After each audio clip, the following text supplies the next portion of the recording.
So I figured I would just give an update here on what I'm doing with the onions and peas. So today I put all my peas up on some string just because they were kind of falling over. They started to finally take off. When I planted these, I had put some nitrogen-rich fertilizer in the soil. When your onions are first starting to grow, you want to give them nitrogen because you want all that green to grow. So that's starting to break down. That was about a month and a half ago, a month ago. So that stuff should be breaking down into the soil now and feeding the green on these. And you can see that they are kind of doing pretty well here. So what I did today was I went through and I gave a generic 10-10-10 fertilizer. So I just went through and I cleaned up the edges or the rows between the onions, and then I sprinkled some 10-10-10 in the row. And all we're gonna do is just kind of mix it in a little bit here like this so that it's covered up. So you can see, like on this row, you can see it's covered up now, whereas over here it's not. So basically what we're doing is we're giving them food for a few weeks from now. Right now I want them to be feeding off of the nitrogen and growing a whole bunch of leaves, because every leaf that grows is a ring on your onion. So for every leaf that grows, you get a bigger and bigger onion. So in the beginning, you want to get a whole bunch of nitrogen to the onions. But as they grow, then they start needing the other nutrients. So the P and the K and the fertilizer, right? So what we're going to do is give them some of that for the future. Now this soil has a good amount of compost in it, so there was already pretty good nutrients in here, but it doesn't hurt to give them a little extra as they grow, especially in this area where it's not super sunny. Giving them a little extra help to get going is good. The peas really have started to take off, so that's one of the things that I'm thinking is making sure that that nitrogen is getting in there, because as they take off, they're sucking up some of that nitrogen as well. So we're gonna, now start planning for the future. The nitrogen, I believe, is doing its job. So we'll start giving it a more balanced fertilizer. I probably won't fertilize these again for a while. I may give them, all right, sorry about that. I had to step away to get the dog from acting crazy.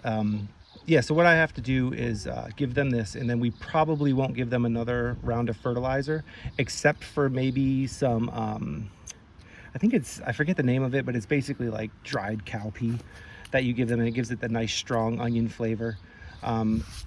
It's basically high in sulfur, I believe is what it is. So we'll be doing that, in a couple of weeks, maybe a month. Right when they start bulbing out, you want to do that. That's what I did in Florida when we had our onions last year, and they did great. So I'm going to continue the same path here, assuming that everything works the same between Florida and Vermont, which of course may not be the case. So along with taking care of the onions today and fertilizing them and weeding the bed, I also, like I said, trellised up the peas. But finally, the last thing I did was I took the cover off of these guys because, they're getting pretty big. I don't believe that we should have too much problems with the slugs destroying them anymore. So I did notice that we had a single cabbage moth worm, a cabbage worm on the kale over there. So what I've done is time to get out the BT and start the weekly sprays of BT. So we have a little misting sprayer that you mix about a tablespoon of BT per gallon of water, but just read the back of whatever the BT bottle that you buy. It'll tell you the right mix to do. And spray that on the top and the bottoms of the leaves, or you will get cabbage moths and other moths, right? Any kind of bug that has a worm that likes to eat leaves seems to find the kale. And they really seem to like the flat leaf kale. The flat leaf kale definitely seems to be their go-to. You can see that this one is really chewed up here. These little holes that you'll see in the middle of this, like this one, and there's some other ones here. Those are from snails. We get snails here too. The snails, I find if I just pick them off, it really kind of keeps the populations in check. But you do have to check it. Other than that, it's really the cabbage moths that come around and eat up all of the leaves on the cabbages and the kales, specifically the flat leaf kale. They will go crazy for the flat leaf kale, the lacinato type, and ignore the curly leaf kale until the very end. So they'll go from the lacinato to like the red Russian and then to the curlies. They, for some reason, really like the flat kale better. We also really like it, so hopefully we can keep them away from it. We don't have too much problems usually on the actual cabbage, more slug problems that we've had when they were little. So hopefully we can continue that, but you know, being that they are called cabbage worms, I'm going to guess that the cabbages would also be on their list of things that they would like to eat. I think that they just prefer this because it's flat, it's easy to eat, and it's a lot more tender than like maybe these curly leaves that are a little harder to get into. But you can see that, you know, along the way a snail or something got in here, or a slug, and ate up some of these leaves. One thing you can do is look underneath. You can see that, I don't know if you can make out that slime trail right there. That's a telltale sign that there was a slug or a snail in here, probably a slug. And they'll get up in here and eat whatever they can. So you definitely want to keep an eye on the slugs. You know, it is pretty hard to keep track of them all, especially when you have a bed like this, because they do like to hide under the edges of the logs. You know, that is one problem with this log bed, is that the snails and the slugs will hide under the edges. But for free, you know, the price of free, it's something that's worth it in my opinion. Just keep an eye on them.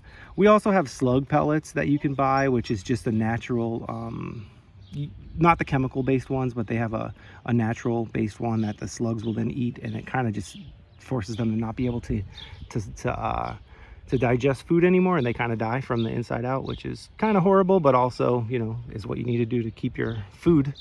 So you can sprinkle those around the garden. We probably will do that pretty soon here, and we'll just put a line around the outside of the garden, so as they come in, they cross it, they eat a little bit of it, and then they die. That is a slow process though. You got to kind of keep on top of it. But I mean, right now everything's looking pretty good and coming along well, so we're hoping we can just maintain. One thing I can also show you is, you know, tomatoes are doing great. These squashes that we planted last week are doing really well, the squash and the 2 cucumbers. And you can also see that those mushrooms have started to die back, as I was showing you earlier. They definitely come in waves and then die off pretty quickly. So it's good that they're disappearing on us. And our pole beans are definitely coming up well. So if you're wondering what BT looks like, if you want to go to the store and buy it, hey, watch out, bud, don't lick that. It's called Thuricide, and it's Bacillus and whatever, however you pronounce that word, I don't know, but BT is short. You can see BT's right there in the middle on the container, and then there will be instructions on the back. You just peel this open and it'll tell you exactly the mix to put, the ratio to put in your water. Shake it up real good, pour it in the water. I use this little half-gallon container here, and you know, we put a little bit in here. It's not a lot. It does make the water blue, and then I mark it BT because BT, from what I've read, doesn't stay good forever, so it's only good for a couple of weeks. So if you don't finish it up, what you can do is just pour it out and make new one, but you don't want to leave it sitting around for a long time. It's evidently like some kind of like live culture or something that gets mixed up in the water. But it worked well when I've used it in the past, so I would recommend it. And it's supposed to be, you know, pretty harmless to anything else. I think you can harvest the crops the same day of, and it's not poisonous to people or animals, except for caterpillars and worms. So as you can see, it says leaf-eating worms and moths. So that's what we use. If you want to get some, you know, Amazon or your local garden supply store will have this, maybe even the big box stores. I think I got this at a Gardener Supply here in Vermont, but any, you know, garden supply store will probably have this.